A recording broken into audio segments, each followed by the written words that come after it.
Donc pour la vidéo numéro 2, on va parler de deux mots de vocabulaire. Deux mots de vocabulaire qui sont écrits là sur le petit tableau, c'est le mot d'image et d'antécédent.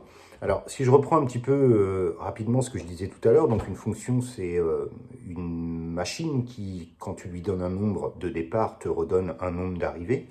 On va reprendre encore l'exemple de la machine qui met au carré, hein, donc qui remultiplie par elle-même.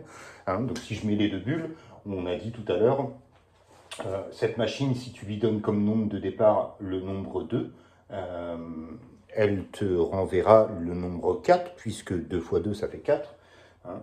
Et tout à l'heure, j'avais décidé de l'appeler F. F parce que le premier, la plupart des fonctions s'appellent F. Mais on a dit tout à l'heure qu'on pouvait les appeler différemment. On a dit tout à l'heure que ça pouvait se noter de deux façons différentes. Hein, ça pouvait se noter, je vais les noter là, les deux façons, ça pouvait se noter f de 2 égale 4. Hein, c'est comme ça que ça se prononce, f de 2 égale 4. Ça veut tout simplement dire que quand tu donnes 2 à cette fonction, ben, elle te renvoie 4 puisqu'elle a mis au carré. Ou f de point qui a 2 associe 4. Avec la petite flèche comme ça veut dire exactement la même chose. Dans les cours écrits, vous verrez, ça se prononce f qui a 2 associe le nombre 4. Donc ça veut tout simplement dire que quand tu as donné 2 à ta fonction, ben, elle te renvoie 4. Voilà. Donc nombre de départ, nombre d'arrivée, en réalité, ça n'existe pas vraiment comme vocabulaire. Les vrais mots, en fait, c'est image et antécédent. Alors, il y en a un qui porte, il y a une des deux bulles qui porte le nom image, et il y a une des deux bulles qui porte le nom antécédent. Et en fait, pour s'y retrouver, bah, c'est pas très compliqué si tu fais preuve de logique, parce que en fait, l'image, c'est ce qui arrive toujours après.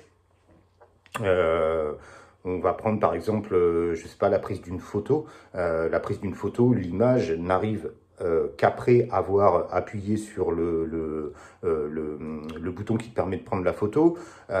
L'image que tu vois dans un miroir n'arrive qu'après ton passage devant le miroir, alors que quelque chose qui est antécédent, c'est quelque chose qui arrive avant. Et donc, bah, dans la logique, vous l'aurez compris, c'est pas trop compliqué de savoir que l'image, c'est ce qui arrive après, et l'antécédent, c'est ce qui est avant. Donc l'antécédent, c'est tout simplement le nombre de départ, et l'image, bah, c'est simplement le nombre d'arrivées. Donc là, je vais le noter en dessous de la bulle 2, qui est le nombre de départ. Donc cette bulle, en fait, s'appelle l'antécédent. L'antécédent, c'est écrit comme ça. Et là, c'est l'image. Et en notion de fonction, on dit toujours de qui on est l'image et de qui on est l'antécédent. Voilà. Donc au niveau du vocabulaire, ici, ça va se noter comme ça. Le nombre 4, c'est tout simplement l'image du nombre 2 par qui, et on précise toujours par qui, c'est par cette fameuse fonction qui s'appelle f. Donc là, je l'ai appelée f, mais elle pourrait s'appeler cette fonction qui s'appelle carré. Donc au niveau de la phrase, en fait, du vocabulaire, ça fait tout simplement 4 et l'image. Alors, il faut bien être l'image de quelqu'un, on est d'accord, hein, l'image de quelque chose ou l'image de quelqu'un. Pareil que quand tu prends une photo, pareil que quand tu te mets devant un miroir, tu es l'image de quelqu'un. Par exemple, si on prend un miroir déformant, tu sais, les fameux miroirs que tu trouves dans les zoos et tout, là, qui te donnent des têtes terribles, ben, c'est l'image de quelqu'un. Ça t'a déformé, mais en réalité, c'est l'image de quelqu'un. Donc, on précise toujours l'image de qui. Et là, on va dire 4 est l'image du nombre 2, et c'est pareil, c'est l'image de qui? Ben, c'est l'image par quel miroir déformant, quoi. Là, c'est comme si c'était un miroir déformant, cette fonction qui met au carré, elle a déformé le nombre 2, elle l'a transformé, elle l'a mis au carré. On précise par qui? Donc on dit par f, parce que cette fonction, elle s'appelle f. Donc on dit par f.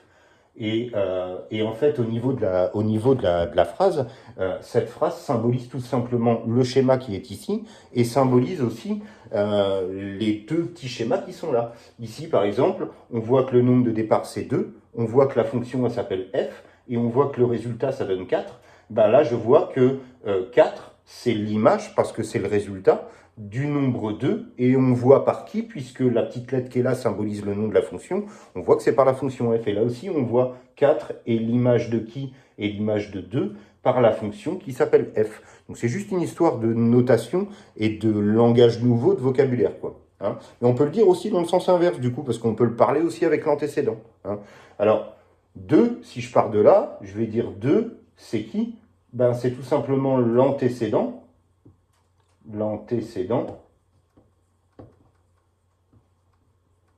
C'est pareil, on précise par qui. On dit l'antécédent de qui? Ben, c'est l'antécédent du nombre qui est là, en fait, de 4. Et on précise par qui? Par la fonction f. Voilà. Donc, il faut que vous arriviez à comprendre dans cette notion la relation entre cette écriture mathématique, qui est complètement nouvelle pour vous, cette écriture-là, mathématique, est complètement nouvelle. Alors des fois, c'est même pas précisé en fait le nom de la fonction, pardon. Des fois, c'est même pas précisé. Des fois, il y a juste une petite flèche comme ça. Et on te dit qui est l'antécédent, qui est l'image. C'est pas compliqué, hein, t'as capté. Hein. L'antécédent, c'est le nombre de départ, donc c'est le nombre qui est avant, c'est le nombre que tu as donné au départ. Et l'image, c'est le résultat. Donc là, par exemple, 4, c'est l'image, et 2, c'est l'antécédent.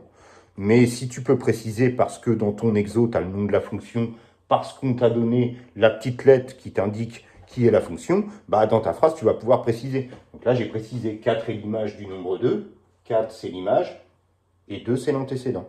Voilà. Donc, dans les premiers exercices que je te donne dans le manuel, on va te demander de... là, par exemple, je vais te donner l'exo 15 là, dans le manuel. Si tu regardes l'exo 15 avec moi de la page 104, on va regarder, par exemple, cet exo-là. Hein, tu peux le prendre avec moi, l'exo 15 de la page 104. Je te donne le résultat pour le premier, déjà. Hein. Donc, l'exo 15 de la page 104... Dans l'exo 15 de la page 104, on te dit soit f une fonction. On ne sait pas trop laquelle c'est, ils ne nous ont pas dit par quel mécanisme elle fonctionnait. On ne nous a pas dit si ça mettait au carré, on ne nous a pas dit si ça multipliait par 2, on ne sait pas trop, parce que pour l'instant, c'est juste une notion de vocabulaire. On te dit, par cette fonction, on donne 2 points. Et puis, on te met des exemples. On te met moins 2 bar 5. Voilà.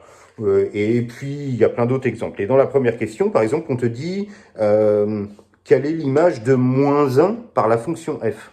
Et puis, quand tu regardes dans l'énoncé, ben, il y a un moment, il y a des indications. Il y a un moment, il y a moins 1, flèche, moins 1, flèche 6.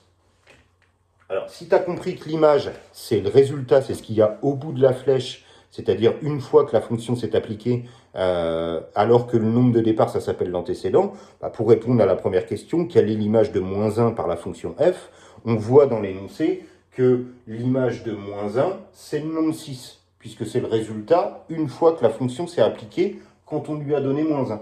Donc la première réponse, ça va être l'image de moins 1 et le nombre 6. Par contre, je ne sais pas ce que fait cette fonction. Hein, est-ce qu'elle ajoute 7 ? Elle pourrait très bien ajouter 7, tu vois, là, pour passer de moins 1 à 6. On ne sait pas, mais c'est pas grave, puisqu'en fait, ces exercices sont là pour te faire bosser sur la notion d'image et d'antécédent au niveau du vocabulaire. Et donc, on n'est pas obligé de savoir, en fait, dans un premier temps, ce que fait cette fonction. Par contre, dans les exos 13 et 14, si tu regardes l'énoncé avec moi, les exos 13 et 14, et je suis toujours à la page 104, hein, du manuel, on te dit, dans l'exo 13, si je te parle de l'exo 13, là, on te dit, dans l'exo 13, on considère la fonction qui a un nombre associé son double. Donc là, en fait, on est en train de te décrire le mécanisme de la fonction. En fait, on te dit, cette fonction, quand tu lui donnes un nombre, elle te renverra le double du nombre. Hein, c'est marqué dans la phrase, on considère la fonction qui a un nombre associe son double. Associe son double, ça veut dire quand elle va travailler, en fait, ce qu'elle va renvoyer, c'est le double. Donc là, comme tu sais ce que fait cette fonction, tu connais son mécanisme, bah, tu peux calculer une image. Si tu as envie de calculer une image, tu peux. Rappelle-toi, l'image, c'est le nombre après que la fonction ait fait son mécanisme. Et on te dit, par exemple, calcule l'image de 2. Voilà. Donc l'image de 2, si je le mets comme ça avec une phrase, l'image de 2 par cette fonction, qu'est-ce que ça va être? Ça va être tout simplement le double de 2, puisque cette fonction, elle fait le double, ça veut dire que ça va doubler.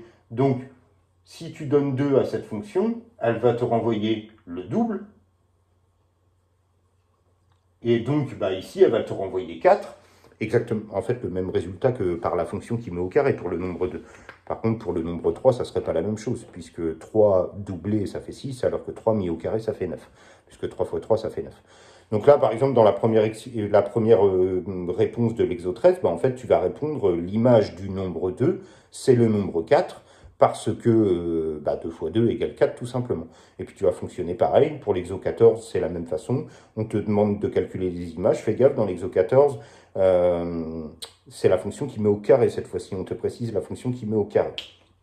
Voilà. Donc là, tu vas lire ces 2 petites vidéos. Elles ne sont pas petites. Je suis désolé, mais tu peux pas... c'est compliqué d'expliquer cette notion-là par des polycopiés. Je pourrais vous envoyer tout un tas de polycopiés. Je vais vous les mettre, mais je sais que c'est compliqué pour vous. Pour ces notions-là, il faut des explications orales.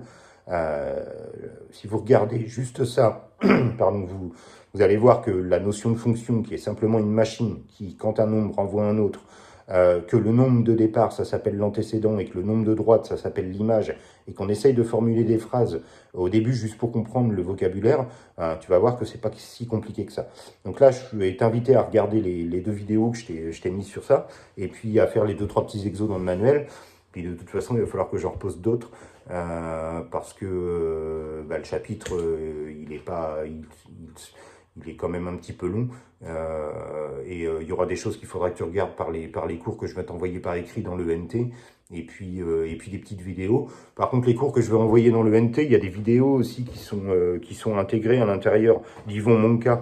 Hein, c'est un prof de maths qui a une très grosse chaîne YouTube. Ces vidéos, elles sont bien faites. Sauf que ça peut être parfois un petit peu décalé par rapport à ce que je t'explique sur le moment même. Donc si tu veux vraiment pouvoir faire les exos que je te donne, les vidéos que je te mets, tu les regardes, même si elles sont un peu longues, mais enfin, si c'est un quart d'heure de vidéo à regarder, c'est pas non plus la mort. Surtout que j'en vois pas beaucoup de travail dans le contexte actuel. Je sais qu'on y va lentement et que de toute façon, le retard, il sera récupéré par les années d'après. Faut pas avoir d'inquiétude sur ça. Voilà, bye, bonne soirée.